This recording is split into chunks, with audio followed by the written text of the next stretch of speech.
노인들의 연금 투자, 서학개미들의 주식 투자, 기업들의 해외 투자가 다 같은 맥락이니까. 그러면 1,800원 가겠네요.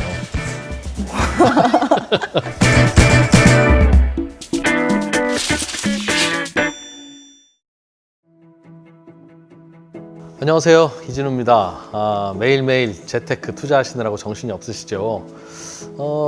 혹시라도 미래를 예측할 수 있는 능력이 있다면 연말쯤 됐을 때 제일 많이 오른 종목이 뭘까? 이걸 우리가 미리 알면 참 좋겠습니다만 그걸 알기는 어렵다면 아마 올 한 해 금리가 어떻게 움직일지, 올 한 해 환율이 어떻게 움직일지를 미리 안다면 이것도 굉장히 투자를 할 때 상당히 도움이 될 것 같습니다. 그래서 올 한 해 재테크 전선의 날씨, 기상, 풍향도와 비슷한 금리와 환율에 대해서 오늘 의견 좀 들어보려고 합니다. 세계의 시선, 세계의 생각, 세계의 전략, 야심과 진심이 가득한 BNK 정상회담 지금부터 시작하겠습니다. 오늘 BNK 정상회담 참석자들을 소개해 드릴게요. 송재경 디멘전 투자자문 투자부문 대표님 나오셨습니다. 어서 오세요. 안녕하세요. 네, BNK 부산은행에서 직접 나오셨네요. 이영화 BNK 부산은행 자금운용부의 이영화 이코노미스트님 나오셨습니다. 어서 오세요. 네, 안녕하세요. 네, 오늘은 왜 이 얘기를 했냐면 연준의 의장이 바뀌었어요. 바뀌었는데 이게 뭐 평범한 남자가 된 것 같지가 않고 뭐 트럼프의 신복이 들어온다고 해서 뭐 금리 많이 낮춰주려나 보다 싶었는데 이게 뭐 꽤 만만치 않은 분이 와서 금리 오히려 올리는 거 아니야? 이런 얘기도 나오고 하여튼 복잡합니다.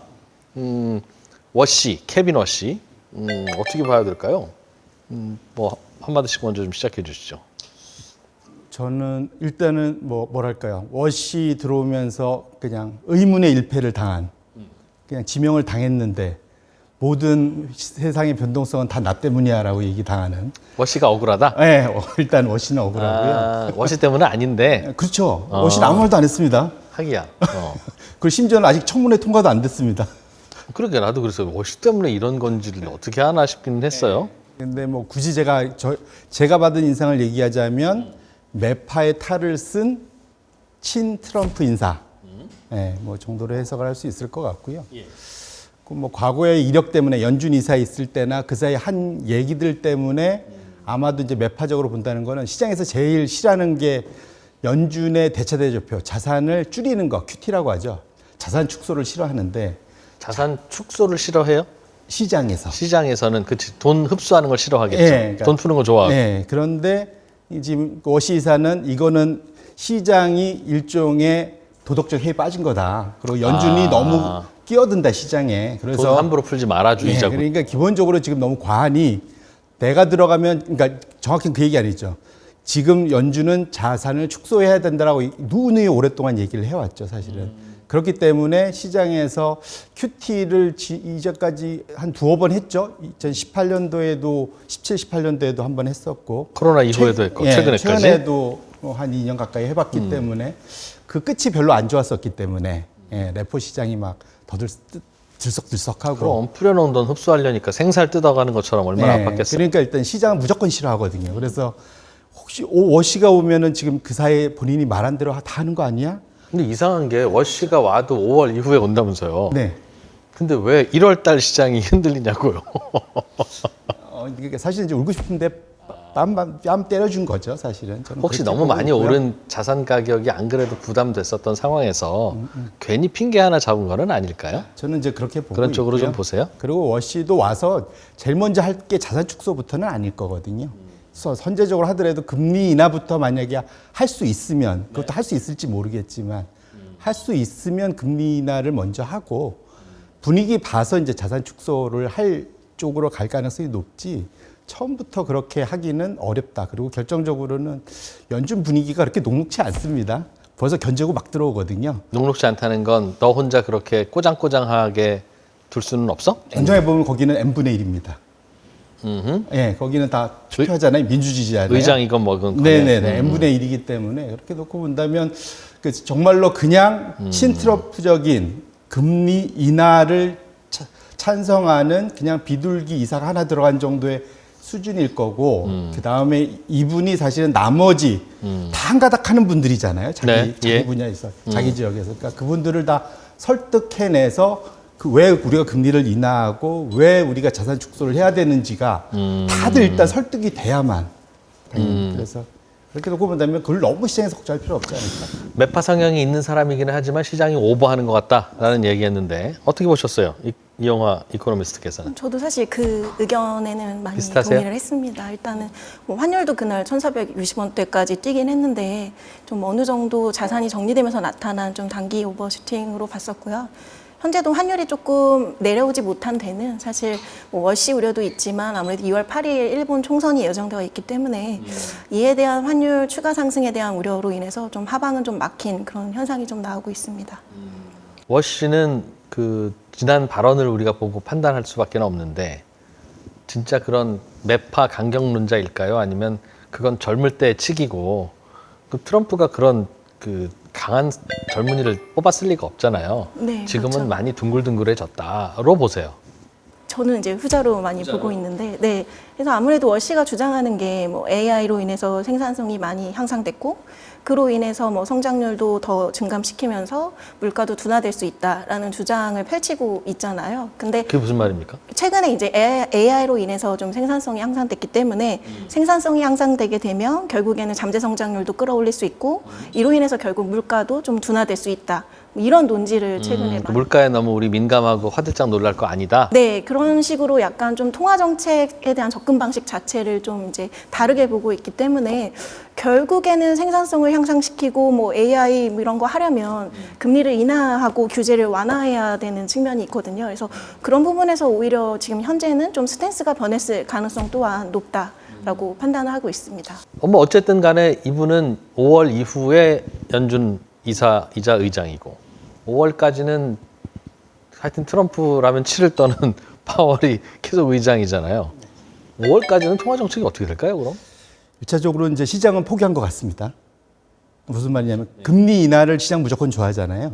근데 금리 인하 안 할 수 없겠구나. 첫 번째로는 경기가 나쁘지 않습니다. 아, 파월이 금리나 신중한 사람이기도 하지만 노동시장도 그렇게 썩 나쁘지 않고 그다음에 뭐 GDP 성장률 엄청 잘 나온다고 자랑하고 있잖아요, 사실은. 근데 이 상황에서 굳이 금리를 인하해야 되냐? 거기에 대해서는 다들 지금 연준 이사들이 한 목소리로 우리는 지금 기다려야 될 때다라고 얘기를 하고 있어요. 예, 지금 모든 얘기들. 그럼 트럼프가 금리 낮추라고 하는 건 그냥 트럼프의 몽리로 다 받아들입니까? 중간 선거용으로 다들 생각하지요. 그러니까 트럼프의 목표는 경기를 과열시키는 겁니다, 사실은. 경제 모르는 정치인의 오바다. 근데 표를 위해서는 당연히 그렇게 하겠죠. 그러니까 트럼프는 자기의 목적을 위해서 최선을 다해 달려가고 있고, 그래서 일부러 연준을 정치에서 띄워놓은 거잖아요, 사실은 중앙은행을. 그러니까 연준은 또 자기 일을 하고 있는 겁니다. 그러니까 우리는 한쪽이 옳다 그르다를 판단할 필요가 없고 각자 자기 일을 열심히 하고 있다. 오, 그 시선 되게 재밌네요. 누구 비난할 거 아니다. 의견은 네, 달라도 네, 맞습니다. 서로 입장 바꾸면 각자 그렇게 될 거니까. 네, 그렇죠. 트럼프가 연준 이사라면 되게 신중했을 것이다. 야, 상상이 안 가네요. 트럼프가 연준 이사 자리에 앉아서 조용히 책 읽고 있는 생각을 하니까 아마 청문회를 통과하면 어떻겠죠. 그때까지는 그냥 고만고만한 상황이 계속 이어질 거라는 건가요? 그렇기도 하고 사실은 그 사이에 큰 변수는 두 가지 정도로 저는 생각을 하는데 하나는 첫 번째는 톰 틸리스, 우리가 미국의 상원의원 이름까지 알아야 되나 싶긴 한데 그분이 지금 핵심에 섰습니다. 왜 그러냐면은 이분이 나서서 뭐라고 얘기했냐면 지금 현재 트럼프 행정부가 하고 있는 가장 소위 악행이라고 표현하는 이제 지금 기존의 리사 쿡을 좀 이상한 이유를 갖고 기소를 했잖아요.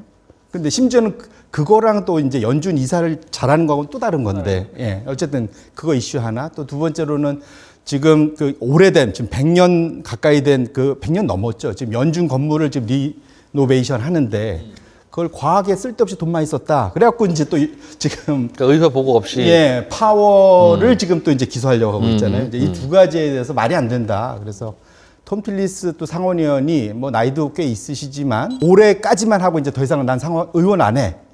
뒤가 없습니다, 이분. 할 말 못 할 말 다 할 수 있구나. 근데 이분이 또 그 청문회를 개최할 수 있는 첫 번째 관문, 우리로 따면은 국회 무슨 위원회 소위. 거기에 핵심 멤버예요. 근데 지금 13대 10인데 그 13위 공화당입니다. 그 한 명이 12로 넘어가면은 이게 12대 11 되니까. 예, 오히려 지금 안 되는 거예요. 그래서 그걸 딱 막아서 있는 거예요, 지금. 아, 예. 공화당임에도 불구하고 예. 나 트럼프 이거 잘못한다고 생각한다. 그래서 그 기소를 다 취하하면 그래서 연준이 정상적으로 돌아갈 수 있게 해주면 나 이거 오케이 해줄게. 오케이라는 건 이제 케빈 워시의 이른바 인사청문회를 를 개최할 수 있게 해주는 거죠. 그래서 임명 절차를 밟아줄게. 그렇죠. 그게 나름의 그러니까 관건이거나 관전 포인트이겠네요. 맞습니다. 근데 트럼프 입장에서는 절대 우리 기소 취하 못한다고 얘기했거든요. 그러니까 지금 완전 강당으로 붙어 있습니다. 그래서 자칫하면 임기 시작이 늦어질 수도 있다. 최악의 경우는. 근데 사실은 아직 한 3개월 정도 있으니까 중간에 트럼프가 좀 더 아쉬운 상황이잖아요. 지금 상황. 그런 측면에서 놓고 보면 트럼프가 좀 물러서지 않을까 개인적으로 그렇게 생각을 하고 있고, 두 번째는 혹시라도 기소 절차와 관련해서 분위기가 좀 싸하면 지금 2년 지금 파월이 임기가 남아 있잖아요. 이사로서는. 과거에 그런 전례가 딱 한 번인가 1930년대인가 한 번 있었는데 그걸 빼고서는 의장 마치고 또 임기. 그러니까 예, 의장 마치고 이사로 남는 경우는 없었거든요. 근데 지금 분위기는 좀 열받게 한 거지 않습니까? 사실은 파월을. 이사로 나 남을래 할 수도 있는 거죠, 정말로. 구국의 의지로. 이 두 가지 변수가 아직은 있어서. 재밌네, 미국도. 그럼요. 근데 이게 다 트럼프 때문에 생긴 일이라서. 야. 하여튼 5월까지는 좀 뭐랄까요. 이게 막장 드라마가 될지, 해피엔딩이 될지 좀 가봐야 될 것 같습니다. 이른바 그런 드라마는 남아 있는데 그게 시장에 미치는 영향은 별로 없겠네요. 금융시장에는. 근데 막장 드라마로 만약 이사가 남으면 우리 좋아할 수도 있고요. 그만큼 이제 트럼프가 뭔가 입김을 넣기 어려울 수도 있다. 파월이 계속 남으면 별탈 없이 계속 진행되는. 뭔가 노이즈는 많이 나오는데 사실은 그게 거꾸로 말하면 연준이 똘똘 뭉쳤다로 볼 수도 있잖아요. 네네. 그럼 독립성이 소위 이제 지켜질 수 있다라고 해석할 수도 있고, 거꾸로 이게 이제 너무 스무스하게 넘어가면서 혹시라도 이제 워시가 빨리빨리 잡는다 생각하면 시장이 걱정하는 거는 금리 인하했다가 혹시라도 이제 인플레이션이 재발되는 거 아니야라는 걱정. 뭐 이런 것들도 같이 있기 때문에. 그래도 금리를 인하해 주는 걸 바랍니까? 아니면 그조차도 아닙니까, 시장에서는? 포지션이 뭐냐에 따라 다르겠죠. 나의 포지션이. 롱일 경우에, 주식 롱일 경우에 그렇죠. 금리 인하를 원하겠죠. 네, 근데 또 채권 투자자들은 별로 다르게 안 좋아할 수도 생각하니까 있죠. 네. 남은 시간은 그럴 것이다. 맞습니다. 어떻게 될지는 모르겠다. 변수가 있을까요? 말씀해주신 파월 이사의 잔류 여부가 일단 중요할 것 같습니다. 사실 대부분 의장들이 그만뒀잖아요. 사실 파월이 그만두면 이사 자리가 또 한 자리 생깁니다. 그 자리에 좀 마이런이 또 다시 들어갈 가능성도 있기 때문에. 미란이라고 그렇죠, 부르던. 미란. 그래서 이제 그 자리를 누가 채울지에 대해서도 좀 관심을 가져야 할 것 같고요. 또 다른 관심사로는 사실 최근에 연준 의장 후보로 거론됐던 월러 이사, 그리고 보우먼 이사가 약간 정치적인 이유로 최근에 매파였는데 비둘기로 좀 스탠스를 선회한 바 있거든요. 자기 이제 떨어졌잖아요. 떨어졌는데 그 떨어진 이후에도 정치적 이점이 없는 상황에서 그 이후에도 그 스탠스를 계속 이어갈지 여부도 좀 관전 포인트라고 생각을 하고 있습니다. 그러면 5월은 그렇게 넘어간다고 치고, 그러면 이제 상반기가 대충 그렇게 마무리되면 하반기에는 무슨 일이 있을까요? 일단은 그 케빈 워시가 이제 의장직을 맡고, 그럼 트럼프가 금리 낮추라고 하니까 낮추겠죠? 낮추면 시장은 롱 포지션인 분들은 좋아하고 시장은 더 주가가 오르는 쪽으로 작용할까요? 우리가 늘 봐왔던 시장은 그렇게 단순하진 않았잖아요. 그러니까 이게 일반적으로는 또 그런 거 있죠. 우리가 뭘 원할 때 그 원하는 게 나한테 진심으로 도움이 되는 건지 생각 잘해봐라 뭐 이런 이제 속담도 있듯이 시장에서 금리 인하를 하면 좋을지에 대해서는 좀 지켜를 봐야 될 텐데, 첫 번째는 약간 안 좋은 징조가 12월 달 PPI를 봤더니 생각보다 급등을 했습니다. 사실은. 야, 이거 드디어 시장에, 그러니까 트럼프 백악관은 우리가 성공해서 관세 그렇게 올려도 물가 안 오르잖아. 자랑을 했는데, 그리고 우리는 관세 수입도 많아지고, 지금 시장에서는 그 이코노미스트라는 사람들이 얘기하는 게 두 가지였는데, 하나는 지연 효과.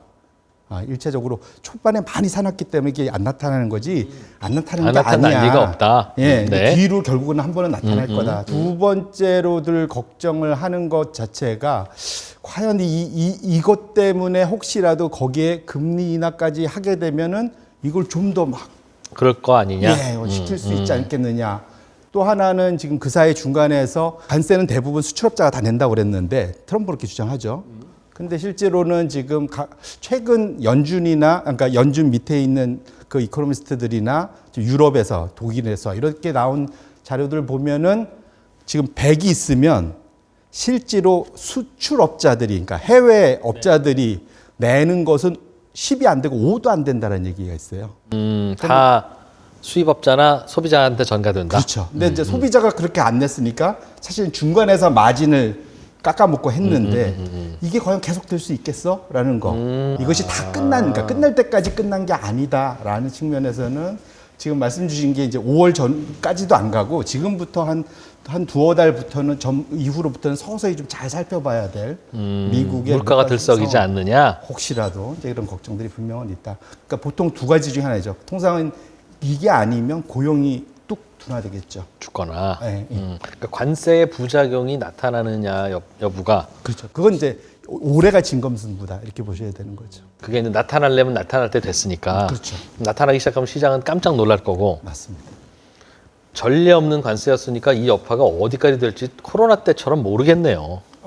사실은 그러니까 이게 우리가 여기 정통 이코노미스트 계시고 저는 이제 예. 야매 이코노미스트인데 일단 사파의 얘기 먼저 들어보고 정통 사파의 이야기를 측면에서 해보겠습니다. 놓고 보면 예. 실제로는 이게 모델로 정교하게 이게 측정이 안 되거든요. 사실은. 그리고 그 관세의 여파라는 게. 특히 관세라는 거 이렇게 해본 적은 그 거슬러 올라가면 100년 전이잖아요. 실제로 그 효과가 났었던 거는. 정통 이코노미스트의 입장에서는 말도 안 되는 얘기라고 생각하죠. 왜 측정이 안 되냐. 당신의 공부가 모자라서 그렇지. 네, 일단은 저도 물가를 가장 우려하고 있는 부분이긴 합니다. 이제 연초잖아요. 그래서 사실 지난 1년 동안은 가격 인상을 안 하고 버틸 수 있던 기업들이 실제로 이제 올해 들어서는 좀 가격을 인상하고 있더라고요. 그래서 당장 상반기 안에 물가가 튈 가능성 자체는 좀 낮게 보고는 있지만 금리 인하를 시작한 이후에 만약에 그 물가 상승의 어떤 그런 신호가 나타나게 된다면 좀 시장의 위험 신호가 아닐까 하고 좀 경계를 하는 그런 시각도 있습니다. 물가가 상승하는데 시장에 왜 위험 신호가 됩니까?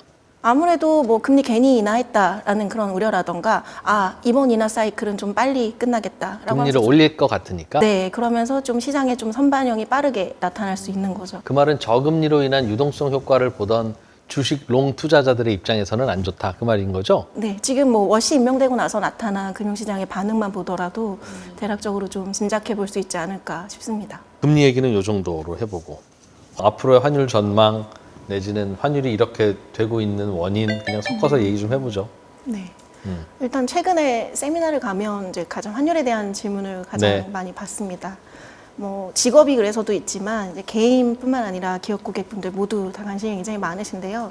환율 언제 떨어져요? 뭐 이런 질문을 사실 가장 많이 받거든요. 근데 최근에 원화 환율의 양상을 보면 달러와는 오히려 관계없고 뭐 펀더멘털에는 별로 반응하지 않고 정책 변수에 좀 더 민감하게 반응하는 그런 모습을 보였고요. 그리고 가장 특징적인 거는 위안화의 연동성은 점차 이제 없어지고. 떨어지고 엔화의 커플링이 심화가 됐는데 이게 90%가 넘을 정도로 엔화와 비슷하게 움직이면서 네, 굉장히 동조화 경향이 심해졌습니다. 호재에는 반응하지 않고 악재에만 반응하는 올라가는 쪽으로. 네, 그런 양상이 조금 반복되고 있는 것 같고요. 일단은 달러와 좀 디커플링 되고 있는 부분이 좀 첫 번째 원화 약세의 원인이 아닌가라고 생각을 하고 있는데 그 부분은 사실 우리나라 내부적인 뭐 성장이 미국과 격차가 있기 때문도 있지만 두 번째로는 이제 우리나라의 외환 시장의 구조적인 변화가 일어나고 있기 때문이 아닌가라고 좀 뭔데요, 그게? 생각을 했는데요. 최근에 이제 언론에서 개미 해외 주식 투자자에 서학개미? 대한 굉장히 언급이 많은 편인데 사실 서학개미뿐만 아니라 전반적인 환경에서 달러에 대한 어떤 수요가 많이 올라온 상황입니다. 그래서 원래 우리나라는 경상수지가 흑자를 이루면 달러가 시장에 유입이 되고 그와 비슷한 규모로 해외 직접이나 간접 투자로 달러가 나가는 그런 약간 균형을 이루고 있었는데 올해 들어서는 그 균형이 좀 깨지고 있는 그런 모습이거든요. 서학개미라는 없었던 변수가 생겨서 그 변수도 포함이 되기는 했지만요. 일단은 경상수지로 흑자가 나면 기업들이 달러를 원화로 환전을 해야 되는데 아무래도 지난 1년 동안 환율이 많이 급상승했다 보니 달러로 쟁여두고 환전이라던가 이 타이밍 자체를 약간 좀 미루거나 좀 고민하는 그런 부분이 조금 더 깊어진 부분도 있고요. 그리고 뭐 개인의 해외 주식 매수 또한 늘어나긴 했지만 고령화로 인해서 좀 연금 투자도 많이 증가를 했습니다. 그래서 해외 주식 투자가 뭐 개인뿐만 아니라 기관도 많이 하고 있는 부분이 있고, 그리고 마지막으로는 코로나 이후에 기업들이 해외로 공장을 이전하거나 뭐 M&A를 하는 그런 건수가 많이 늘어났거든요. 그래서 직접 투자 또한 같이 증가를 했습니다. 그래서 모든 부분들이 어떤 달러 자금 수요로 향하고 있기 때문에 환율이 약간 이제 높아질 수밖에 없는 그런 환경이 좀 조성된 게 아닌가. 요약하면 전반적으로 우리나라가 다 이제 늙어가서 한국에서 뭘 땀 흘려서 일할 상황은 아니게 돼서 자꾸 외국 나가서 공장 세우고 외국에 투자하고 그렇게 먹고 살아야 되는 상황이 다 국민 모두가 그렇게 되다 보니 한국에 있는 돈이 자꾸 바깥으로 나간다. 노인들의 연금 투자, 서학개미들의 주식 투자, 기업들의 해외 투자가 다 같은 맥락이니까 그러면 1,800원 가겠네요.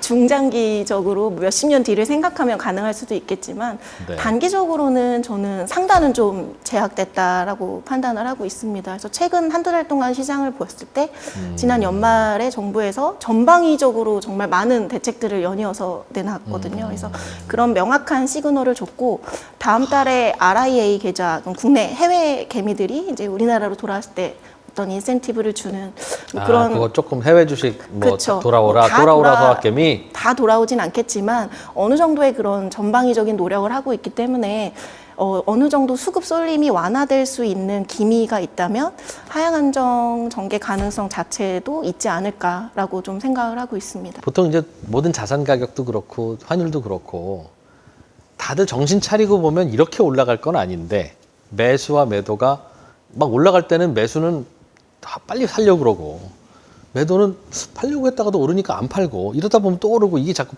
반복되는 거잖아요. 그러나 이제 전체적으로 수급이나 이런 걸로 보면 이럴 건 아닌데 싶은 시장도 있고 또 반대로 야 이거는 10년 후에도 이렇고 이건 계속 이래. 기본적으로 수급이 꼬였어 이건 뭐 어쩔 수 없어. 이 경우도 있는데 외환 시장은 어느 쪽입니까? 보시기에.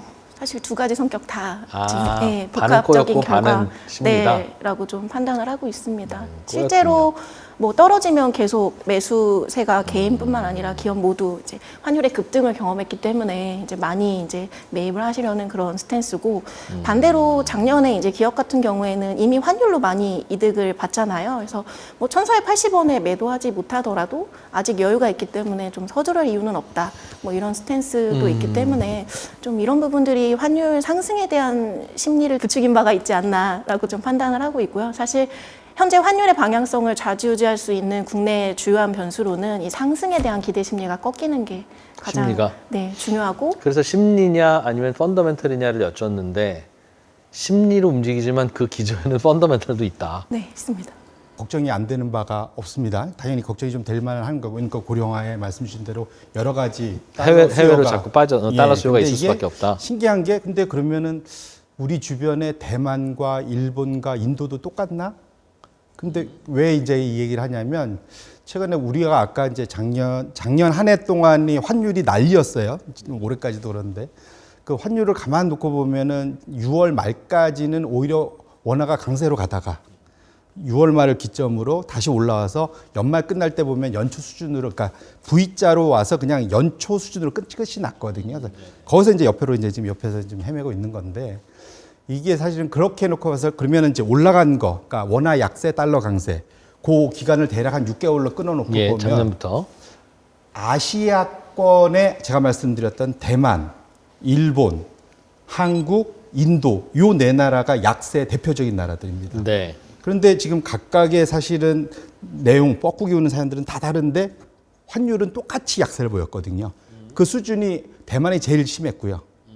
근데 대만은 제가 말씀드린 깜짝 놀랄 숫자가 나왔는데 4, 4분기에는 QOQ를 연율화했을 때 GDP 성장률이 20%가 넘었습니다. 예. 그러니까 연간으로도 12%가 넘었거든요. 뭐 반도체 수출의 대국이니까. 지금 막 넘쳐나요, 지금 달러가. 그런데 왜 대만 달러가 약세지? 그렇지 않습니까? 네, 그러네요. 그렇지 않습니까? 대만 서학개미들이 창궐하기 시작했나? 그렇죠. 그다음에 일본. 네. 일본도 지금 금리가 엄청나게 지금 올라가고 있는데 물론 이제 그 소위 다카이치라는 새로운 총리가 엄청나게 지금 그 소위 재정 확대, 통화 완화 뭐 이런 얘기를 해서 그렇다 하긴 하지만 저게 160엔 갈 정도야? 뭐 이런 거 당연히. 네네. 그다음에 이제 뭐 우리나라도 있고 심지어는 인도는 엄청 젊은 나라잖아요, 사실은. 인구 구조학적이지도 않아요, 사실은. 그러니까 우리만 요즘 이러는 게 아니다. 지금 이 네 개 나라가 똑같이 움직였어요. 차트 일본, 그려보시면 한국, 대만, 인도. 네, 큰 나라들이. 일본, 한국, 대만, 인도. 이게 그러니까 우리만 놓고 보면 우리가 문제인 것 같은데 주변국들을 보면 다 비슷하게 차트를 그리면 똑같이 움직였습니다. 근데 이 네 나라의 그래서 제가 공통점이 있어요. 그렇죠. 그래서 이게 첫 번째 이 네 나라가 미국으로부터 엄청 피해를 받았습니다. 뭐냐면 시달렸어요. 미국에다 투자하라고. 트럼프한테 골탕 많이 먹은 그렇죠. 나라. 그렇지 않습니까? 뺏길 나라들, 뺏기기로 한 나라들. 그렇죠. 관세 뭐 이런 거 갖고 뭐 난리가 났던 나라들입니다. 이 네. 첫 번째가 그거고, 그리고 실제로 미국하고 약속도 했죠. 대규모 투자를 3천 하기로. 몇백억 달러 주기로 했죠. 네, 그러니까 이게 당장 나가는 건 아니지만 어쨌든 나가야 될 대기 자금이 있고요. 그다음에 미국에다 공장들도 다 져야 되고. 기업들 빠져나갈 가능성이 높은 나라들이네요. 뭐 거의 다 무조건 져주기로 했잖아요. 지금 분위기는. 네네. 그러니까 어쨌든 그런 것들이 첫 번째 하나 있고, 두 번째는 요 네 나라가 가만 생각해 보시면 자원 빈국이에요. 인도, 대만, 일본. 그러네요. 다 뭘 네. 수입해다가 뭘 살아야 되는 나라들입니다. 그런데 최근에 제일 핫한 게 뭡니까? 원자재입니다. 코모디티가 비싸지니까 계속 올라가잖아요, 지금. 무슨 이유로든. 수입용 달러 수요가 이 나라들은 올라갈 거다. 지금 당연히 다 그렇게 되고 있고, 그래서 똑같은 중에 신흥국들을 보면은 반대로 달러 대비 다 엄청인 강세인 나라들이 있습니다. 좀 러시아도 강세지만 대표적으로 브라질, 예. 저기 그 아프리카의 남아공, 거기는 코모디티 원자재 네, 수출국이니까. 칠레, 콜롬비아 다 이 지금 통화 강세예요? 강세예요. 그러니까 원자재 이게 자원 부국들이죠. 그리고 트럼프로부터 안 혼난 나라들. 안 혼나거나 이렇게 했지만 맞서갖고 이겨낸 나라들 뭐 이렇겠죠. 뭐 그래서 그렇게 놓고 보면 말씀 주신 대로 이것은 펀더멘탈 이슈도 일부 섞여 있긴 하지만 트럼프 소위 변수 이것이 상당히 큰 영향을 미친 거다. 근데 거꾸로 놓고 보면은 중간 선거 끝나고 나면 또 확 바뀔 수 있잖아요. 사실은 또 분위기가. 트럼프가 힘 빠지면? 지금 이대로 가면은 트럼프는 중간 선거에서 질 수밖에 없지 않겠습니까?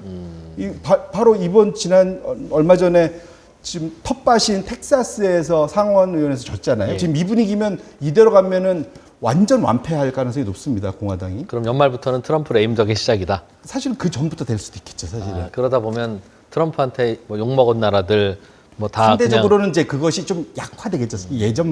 그러니까 이거 없어지지는 않을 텐데. 트럼프 전화 안 받아도 되고 이제. 그렇죠. 그리고 저렇게 대놓고는 안 하겠지 상대적으로는. 그래서 그런 변수가 사실은 지금 수급을 많이 좌지우지하고 있기 때문에 그렇게 놓고 본다면 사실은 저도 깜짝 놀랐던 게 대만 정도면 강달러로 그러니까 달러 대비 강세를 가야 되는데 대만 달러가 강해야 되는데. 당연히 강세가 가죠. GDP 성장률이 12%가 나오는 나라인데 말이 안 되잖아요. 그래서 그렇게 놓고 보신다면 지금 제 생각에는 지금 아직은 이 변수를 너무 우리 고유의 영역에서 찾으려고 애를 쓰기보다는 주변국과 같이 한번 약간 한 걸음 떨어져서 이렇게 약간 버드 아이 뷰라고 하죠. 이렇게 내려다 보면은 오히려 이거는 또 시간이 다 해결해 줄 수도 있지 않을까라는 생각을 저는 개인적으로 무슨 환율 했습니다. 이야기가 무협지 같아요.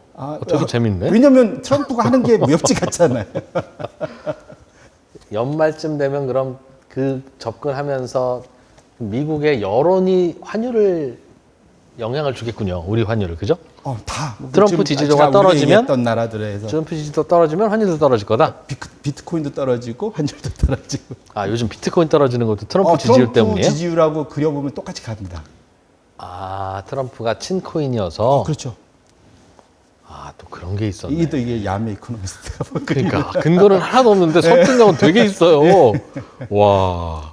엔캐리 트레이드 가능성에 대해서 좀 더 네. 덧붙여서 설명을 드리면 사실 뭐 가능성이 없지는 않다. 다만 이제 일어나더라도 얕게 나타날 가능성이 현재로서는 조금 높을 수도 있다라는 의견이 시장에서 지배적인 건 같습니다.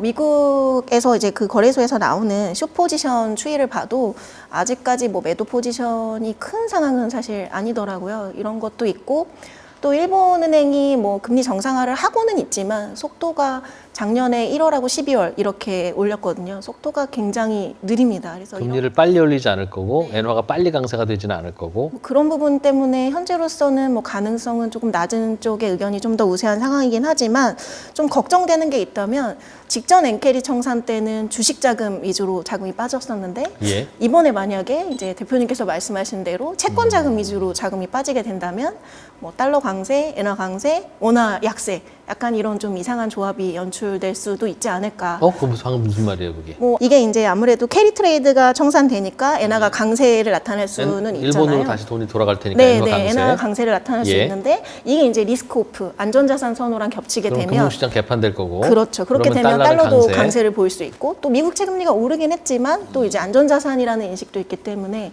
뭔가 이 세 가지가 동시에 연출될 수 있는 약간 좀 이런 상황이 우려는 조금은 있습니다. 그러니까 엔화가 갑자기 올라가면 네. 그렇겠죠. 그게 이제 걱정이었던 거고. 그렇죠. 내리면 내리는 대로 스콧 베센트는 불만이고. 환율 수준이 너무 높다.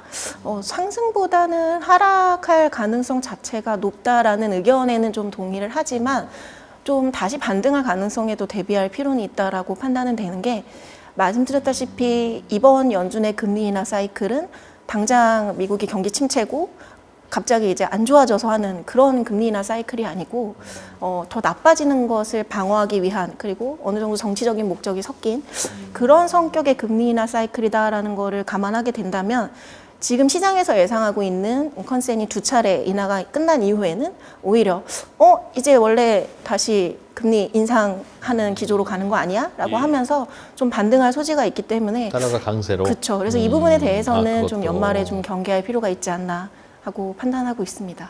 대통령이 말한 대로 4월 달에 1,400은 한번 그래도 찍고 갈까요? 아니면 아무래도 자금이 들어오니까 이제 수급이 좀 개선될 거다라고 보는 여지도 있고 앞서 말씀드린 바와 같이 정책적으로도 이제 많은 여러 방면에서 많은 이제 조치들을 했잖아요. RI 계좌 말고도 뭐 국민연금의 해외 주식 투자 비중 축소 이런 부분도 했고 환해지 가동도 했고 사실 그리고 기업들에게 좀 어떤 매도를 하라는 뭐 그런 권유 또한 이루어지고 있기 때문에 이런 부분들로 인해서 수급이 뭐 작년 그리고 뭐 작년처럼 뭔가 극단적으로 전개될 가능성은 현재로서는 조금 높지 않은 것 같아요. 그래서 제가 보고서를 2월 전망 보고서를 쓸 때 위는 막혔고 아래는 아직이다라고 이제 제목을 지었었는데 상단을 지키겠다라는 의지는 좀 강하기 때문에 환율이? 둘 중에 하나를 고르자고 하면 상승보다는 뭐 하락의 가능성이 높지 않나.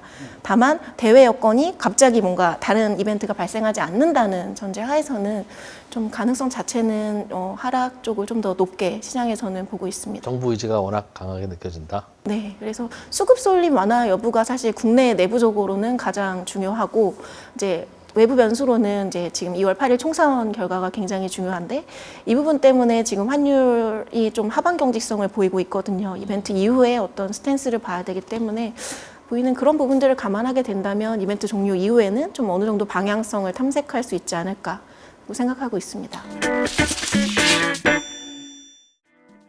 자, 오늘 BNK 정삼회담 어떻게 들으셨습니까? 오늘도 재밌는 이야기, 올 한 해 금리와 환율 이야기 재미있게 나눠봤습니다. 오늘 재밌는 이야기 함께 해주신 이영화 BNK 부산은행의 정통 이코노미스트님 감사드리고요. 송재경 대표님도 재밌는 이야기 잘 전해주셔서 감사드리겠습니다. 오늘 여기서 마무리하죠. 고맙습니다. 감사합니다. 저희는 다음 주에 또 뵙겠습니다.